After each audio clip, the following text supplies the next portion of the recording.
En joc, una plaça de classificació per les Olimpíades. L'escenari, el Club de Gel, una de les joies arquitectòniques de Pequín 2008. 4 catalanes entre les 9 noies que integren la selecció i que en aquest preolímpic havien de confirmar que estan avui al mateix nivell que Rússia, el màxim rival, que ja està classificada pels Jocs. Escalfaments abans de l'entrenament i comença una sèrie d'assajos. Es graven i després es mostren al grup a càmera lenta per corregir errors o perfeccionar la rutina. Tot per acostar-se a la perfecció que demana l'entrenadora Anna Tarrés. Així durant tot el matí fins moments abans de competir.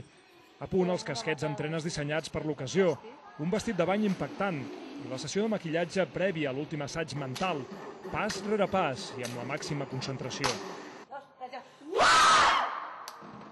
I d'aquí a la piscina, on la selecció presentava la coreografia Àfrica.